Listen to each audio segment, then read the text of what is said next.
नमस्कार, आप सभी का स्वागत है। तो आज हम पढ़ेंगे टॉपिक oogenesis, जो कि चैप्टर 3 एनसीईआरटी बायोलॉजी क्लास 12 में मेंशन है। तो oogenesis क्या है? oogenesis एक प्रोसेस है जिसमें मैच्योर फीमेल गैमेट्स का फॉर्मेशन होता है। मैच्योर फीमेल गैमेट से हमारा मतलब है ओवा या फिर एग भी हम इसे कहते हैं। oogenesis जो प्रोसेस है वो एम्ब्रियोनिक स्टेज में ही इनिशिएट हो जाता है। इसका मतलब जब गर्ल का फीटस अपनी एम्ब्रियोनिक स्टेज में होता है उस टाइम पर उसकी फीटल ओवरी में oogenesis इनिशिएट हो जाता है और millions of gamete mother cells form हो जाते हैं। गैमेट मदर सेल्स, इन गैमेट मदर सेल्स को हम oogonia भी बोलते हैं। oogonia गैमेट मदर सेल से मतलब है कि वो सेल जो फर्दर डिवाइड होने पर हमें फीमेल गैमेट्स प्रोड्यूस कर देंगे। तो ये एक इम्पॉर्टेंट क्वेश्चन है कि जब एक गर्ल चाइल्ड का बर्थ होता है उस टाइम पर उसकी ओवरी में जितने oogonia होते हैं उससे ज़्यादा oogonia बाद में ऐड ऑन नहीं होंगे। मतलब एम्ब्रियोनिक स्टेज में ही जितने oogonia फॉर्म हो गए हैं एक गर्ल फीटस की ओवरी में उतने ही रहेंगे। उसके बर्थ के बाद वो डीजनरेट होते जाएंगे पर ऐड ऑन नहीं होंगे।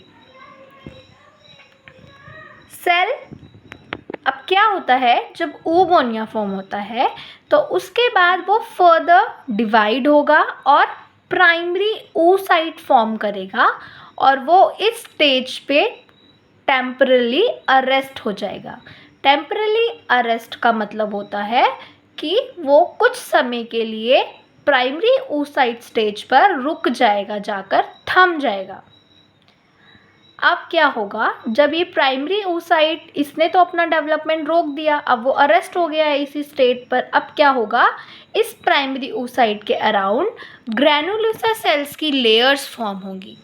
जब एक लेयर फॉर्म होगी तो सेकेंडरी फॉलिकल फॉर्म होगा, फिर इसी तरह एक और लेयर फॉर्म हो जाएगी और टर्शरी फॉलिकल फॉर्म होगा।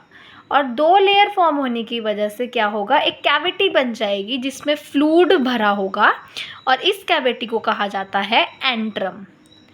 जब ये फ्लूइड फिल्ड कैविटी अपीयर हो जाएगी जिसको एंट्रम बोलते हैं, इस टाइम पर क्या होगा, जो प्राइमरी oocyte है, इन लेयर्स के अंदर जो प्राइमरी oocyte है वो अपना फर्स्ट मियोटिक डिवीजन कंप्लीट करेगा, जिससे दो चीज़ें बनेंगी। सबसे पहला बनेगा सेकेंडरी oocyte जो कि बड़ा होगा साइज में, और फर्स्ट पोलर बॉडी जो कि बहुत ही नेग्लिजिबल अमाउंट में होगा।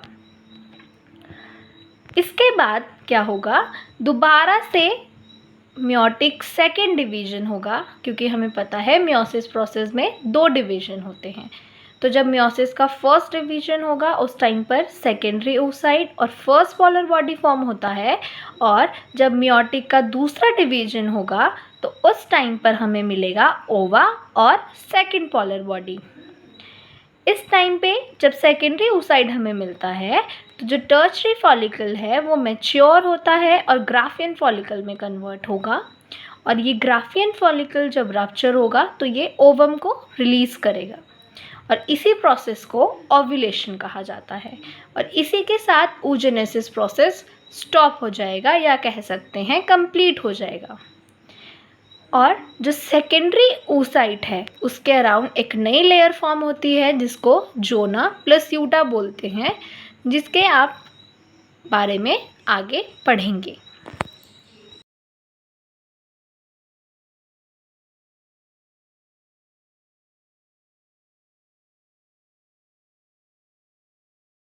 एनसीईआरटी में डायग्राम है oogenesis का, जिसे मैं आपको एक्सप्लेन करूँगी। इसमें सबसे पहले जब एम्ब्रियोनिक टाइम पे गैमेट मदर सेल्स बन रहे हैं, यानी कि oogonia फॉर्म हो रहे हैं, तो वो माइटोसिस की मदद से फॉर्म होते हैं और प्राइमरी oocyte स्टेज पे जाकर रुक जाते हैं।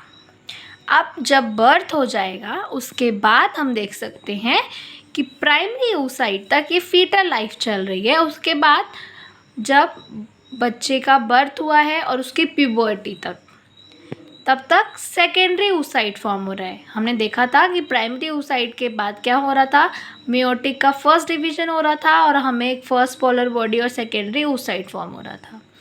और जैसे ही मतलब ये प्रोसेस मैं आपको सीक्वेंस बता रही थी, अब यहाँ पे मैं आपको एक्सप्लेन कर रही हूँ कि ये प्रोसेस में कितना टाइम लगता है। It take so many years. जब सेकेंडरी oocyte फॉर्म हुआ उसके बाद जब सेकेंड मेयोटिक डिवीजन होगा तो हमें मिलेगी सेकेंड पोलर बॉडी और ओवम।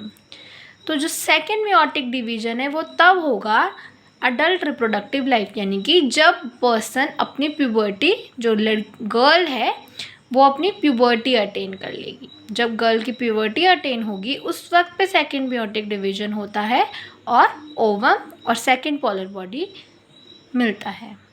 इसमें फर्दर आप आगे पढ़ेंगे कि एक्चुअली में जो सेकेंड मेयोटिक डिवीजन होता है वो तब होता है जब जो स्पर्म है वो आके एग के साथ फ्यूज़ होता है, बट वो आप फर्दर पढ़ेंगे तो उसको हम ज़्यादा डिटेल में नहीं जाएंगे। अभी आप बस इतना समझिए कि पहले माइटोसिस होगा, फिर meiotic first division and meiotic second division, और आपको ओवम और सेकेंड पोलर बॉडी फॉर्म होगी, और यहीं पे ओवम के मिलते ही oogenesis प्रोसेस एंड हो जाता है, ये कह सकते हैं कंप्लीट हो जाता है।